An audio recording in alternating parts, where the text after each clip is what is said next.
Welcome. Today we are chatting with a resilient individual who navigates life living with type 1 diabetes. Type 1 diabetes is characterized by destruction of the beta cells in the pancreas, which produces insulin. It usually develops in children and in young adults, although it can develop at any age. This condition leads to dependency on extrinsic insulin for survival. Let's see how our friend has been living with it. I'll be your host for today. My name is Kofi Boama, a pharmacist. Let's dive in. What's your name? Ebenezer Fletcher. What are you living with? I'm living with type 1 diabetes. So I'm a DM patient. What were your initial thoughts when you were first diagnosed? I was quite young then, so I was like, why me? Because then I was about to complete JSS and I wasn't able to participate in a lot of things at school and I had to change a diet. So I was really bothered. I was like, why me? And in my family, I'm the only one, so it was really too new to me. So does it mean there is none of your generations, like your forefathers, that you saw them or you have asked that they don't have the disease? According to my father, his mother had it. That's my paternal grandmother. But I didn't even come to meet her. She died way before I was born.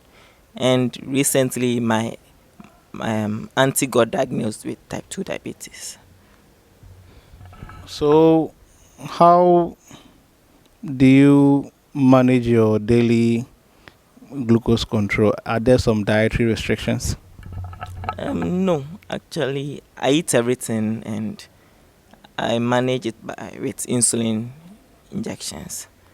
But with what I eat, there's moderation. From the beginning that the diagnosis came, did you try any other treatments apart from what you are on now? I did.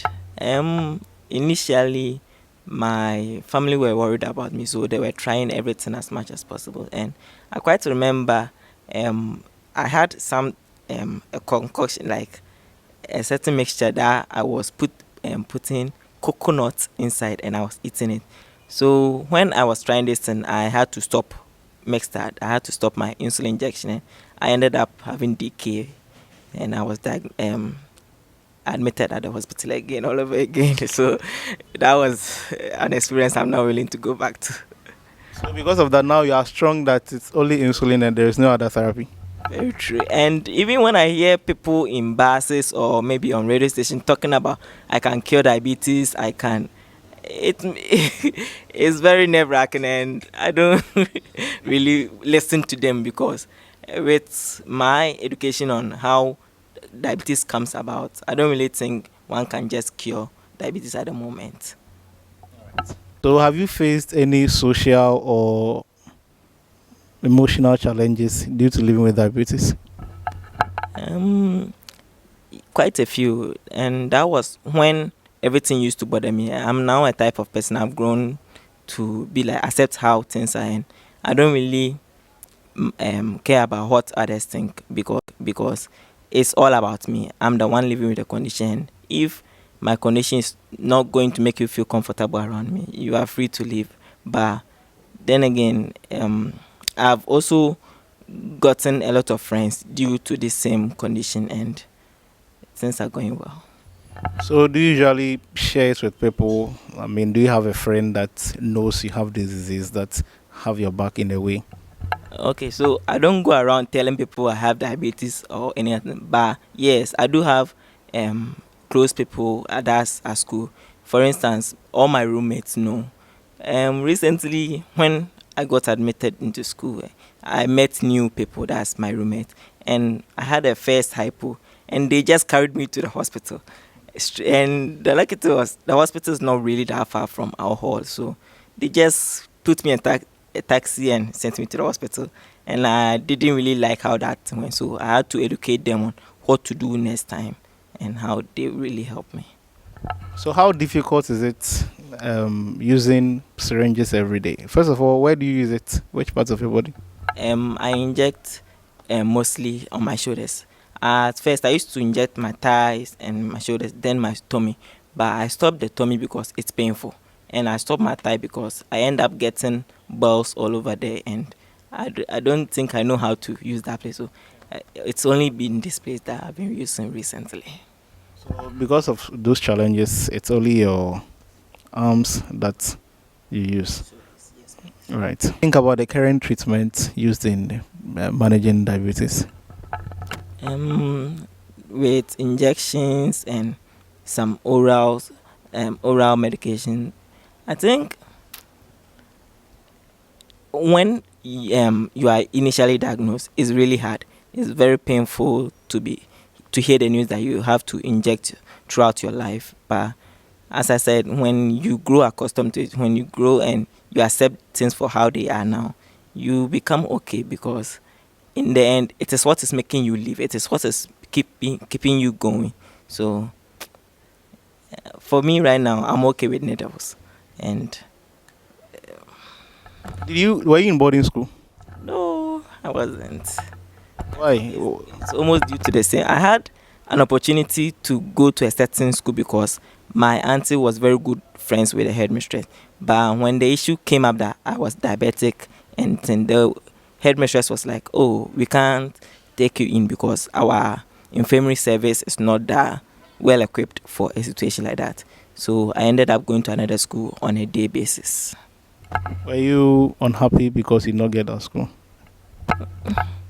A little bothered initially because my cousin was also in that school. I really wanted to be in the same school with my cousin, and it was a better school than I attended. So Your wish is that at least maybe the government will look through it so that they will make all infirmaries well equipped, right?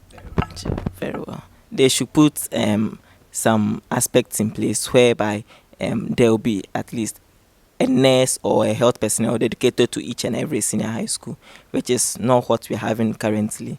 Even though you have school nurses, but so I think the current school nurses are equipped for headaches, stomach aches, and maybe accompanying students to the other hospital, but not necessarily professionals who are well into DMs and its management. So you think that with DMs, those things which we put in real considerations. Okay. Has living with diabetes affected your lifestyle, including relationships and travels? Has it affected it in any way? Very much. It has affected everything. So due to diabetes, I've gotten a new family, that's DYC Ghana, and everybody is very supportive over there. And also, due to diabetes, I've been able to been abroad to South Africa for a workshop, and with these experiences, they make life much better. Also, living with diabetes has um, make me well informed about maybe the decisions I take whenever it comes to diet or exercise, because we all know that diet and exercise is a very important aspect when it comes to the management of DM. So you take in what you are supposed to take in. You take in what is required of you, other than just eating everything and whenever you want it. And when it comes to relationship, yeah, maybe you see someone and you be like, oh, I have to tell this person, maybe I like the person or not. But you consider, would the person be accepting of my condition? Or you be like, oh, I don't think when the person find out that I'm having this condition, the person would like to be with me. So mostly, yeah, it does limit the people you hang around with. So does it mean that you don't have any girlfriend now? I don't, but not on that specific reason. I think with starting school and having a girlfriend, they are like two important aspects. You can't just combine them, and when you combine these things, it's one way or the other. One has to give in. It's either your education gives in to your relationship, or your relationship gives in to your education. So have you, heard any of your, the support group that you are in, that any of them in that group that has got married or has been in a relationship or has gotten out of a relationship because of living with type 1 diabetes? Yeah, we have a lot of warriors who are in relationships right now, and diabetes is not something stopping them or preventing them from achieving their goals. We have a lot of them who are married, in relationships, and even achieving greater things than they put their mind to. And DM is not something that should really limit us. Like, yeah, it's a condition, but at the end of the day, we are still the same person before we were diagnosed. So putting your mind towards a goal, you really work towards it, and in the end, everything will work out. Now, lastly, we want you to tell us about the DYC, the support group that you have. Say a little bit about it, so that the people will know that there is even a support group that are willing to take in people living with type 1 diabetes. Sure. DYC, that's Diabetes Youthcare Ghana, was formed in 2011 October at Efiang Kwanta, that's Takrade, and we are supporting children living with type 1 diabetes throughout Ghana. We currently operate in 5 regions, that's Western region, Eastern region, Central region, Ashanti region, and Volta region, as well as Greater Accra region. And they educate us all about diabetes and what you should do and what not to do.